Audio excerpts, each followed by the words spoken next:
Hey guys, Deslander Magic here, and this is a very special overlooked but awesome card. It is extremely overlooked. It was printed one time in 1998 in a set called Stronghold. It was the 13th ever released set. Now, it is a rare, and it is the king of multiplayer troll cards in Commander.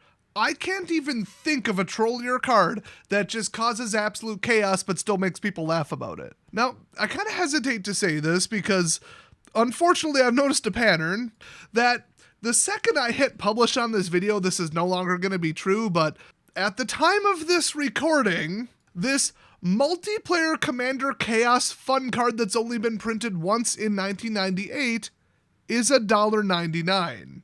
The vendor I'm looking at has 13 in stock, although there's at least 70 of them right now listed on eBay, so okay. So in the biggest game of multiplayer Commander I've ever played, it was either 6, 7, or 8 players. I want to say 6.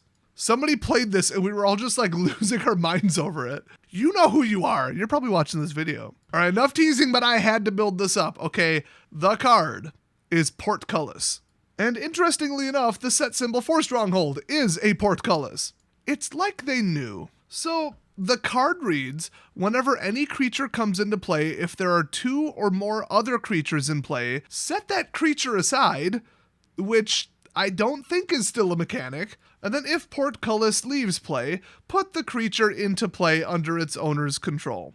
So it's basically they're stuck behind the portcullis and they're, as the British would say, queuing up. Now, set the creature aside, that's not a thing, okay? So the updated Oracle text, where they standardized how things work and the zones and all that stuff, says, whenever a creature enters the battlefield, if there are 2 or more other creatures on the battlefield, exile that creature, then return that card to the battlefield under its owner's control when Portcullis leaves the battlefield. So the way this went down is basically, okay, limit 2. So you've already got 2 creatures in play. There's no sense summoning your creature unless you're, adamant that this portcullis is going to be destroyed at some point. And even then you might lose in the meantime. So anybody who basically didn't control both of the 2 creatures in play was going to start chucking removal spells. So what happened was this was kind of a ploy to get people to just burn all of their removal spells and board wipes, while the owner of Portcullis just sat there and stacked up creatures in their hand. So they just let a little civil war go on where we're like, well, if there's only going to be a limit 2, it's going to be my creatures.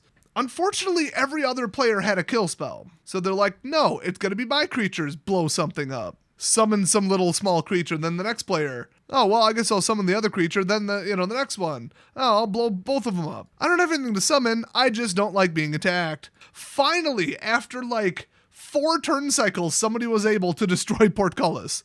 And then we all cheered, and then we all laughed because multiplayer Commander is insane. If you don't run this in your deck, you don't have a sense of humor. But you can use it strategically because the guy with Portcullis, as soon as it was gone, just started dropping in crazy crap. And we were all burning not just our creatures by trying to be opportunistic and be like the last in wins and I could just freely attack anyone, but then also burning all of the removal spells, so we couldn't stop the Portcullis owner. He didn't end up winning because we were just all pissed at him at that point. But it was all in good fun. I mean, we're just messing around. We don't even care who wins. We're just like, let's get him. He might, bring him back from the graveyard. He's like, I don't have a card to do that. We're like, well, we can't be sure. And we just dogpiled on him. It was hilarious. So this is just a chaos generator. Now, the funny thing is that one of the rulings for this card in the Gatherer appears to be incorrect. It states, you check the count of the number of creatures on the battlefield again during resolution. The creature will not be exiled if the count is 2 or less. First of all, what do they mean you check the count again? I have a theory about what they mean by this, but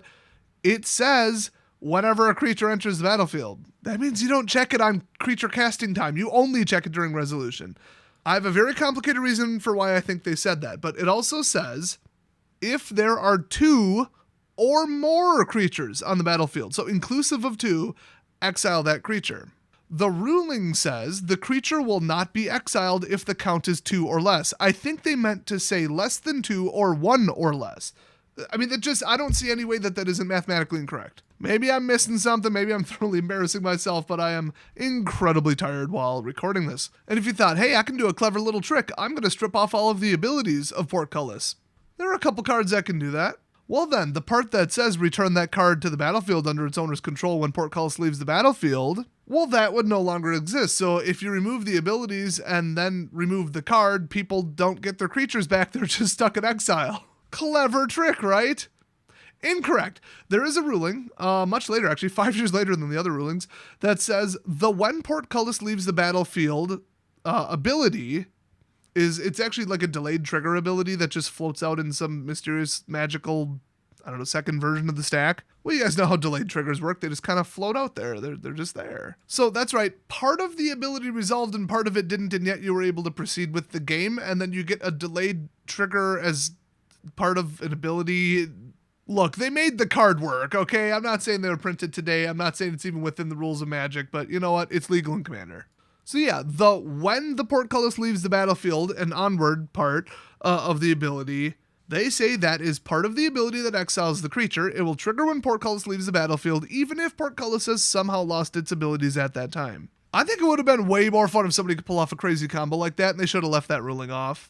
Plus, also, it doesn't really work with the rules. Unless there's some wacky rule that I don't know about. You know, this whole ruling section is kind of a train wreck. The first one is, creatures which are phasing in will not trigger this card's ability. Well, yeah, phasing isn't ETB. Why did you feel the need to put that? Well, it was written in 2004. That should explain half of it.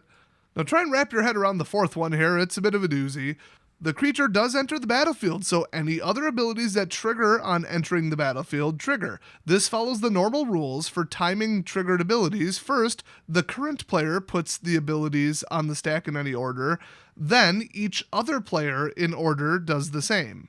Portcullis' own ability is included in this, so it could result in the creature being exiled after some abilities have resolved but before others. So a lot to take in there, but it's, if you've run into this, which, I mean, I have, but my gosh, is this obscure. If you have simultaneous triggers, but the triggers' sources are controlled by different players, you go in turn order, starting with the person's turn who it is. That rule, because of whenever a creature dies, deal 1 damage to your opponent and that kind of stuff, on Arena, has gotten me killed probably 10 times. I'm like, why can't I choose to put my triggers on top? Oh, it's because it's my turn. Mine go on the stack first. The opponent's go on the stack second. Theirs resolve first, even though it's my turn. And death, death, death, ping, ping, ping. So, like, I take 7 damage, I only had 6 life, but my triggers say I would have gained life for every creature that died. But because they resolved in that order, and you don't have until the end of the stack resolution to recover your life total and not lose the game, it's a state-based action, you lose the game. And I've lost really close ranked matches to that, and every time I was not very happy, but I finally looked it up, I'm like, oh, that's how the rules actually go. So, very interesting card. It does help to understand how to run it, obviously, so I want to run down some of that weirdness. Plus, this is the playlist for weirdness. Speaking of playlists, if you click on my channel name and then go to playlists, I have all of the OBAs in a playlist. I finally repaired the playlist. It's now not missing anything, and it's in the correct order. Yeah, that only took about 5 years. But you can't subscribe to a playlist, which I thought was weird. But they do have a little symbol above the playlist on the top right that says Save Playlist. And I think that does something, like something similar. Like when I update it, I don't think you'll be notified. I don't think it'll show up in your sub box, but you can at least go back and check it once in a while. But then you have to like remember to do that. But I don't know. You guys should try that. I don't know. Or just go watch the whole thing end to end. I've had people say they did it. But hey, if you have a suggestion for an overlooked but awesome card, throw it in the comment section, but make sure that the letters OBA, with no periods, no spaces, are in your post, because that's how I search for them when I'm looking for more OBA cards. So thanks for watching, especially this special episode where I covered one of my favorite cards of all time, and one of the by far most deserving cards. And the funny story behind this one is that it took me probably 3, 4, 5 years to locate this. I just couldn't remember the wording, and then the wording was wrong anyway, and I didn't remember exactly how it worked. And I could have sworn that the word prison was in the title, but I just could not find it. Then somebody recommended it, and I'm like, do you realize how long I've been looking for this? I wanted to make this number 100 because this is just insane. This is such a perfect overlooked but awesome card. It's overlooked, it's dirt cheap, it's old as crap, it was only printed once, and it's the ideal card for Commander. You can't get much better than that. So thanks for watching, everyone, and I'll see you guys next video.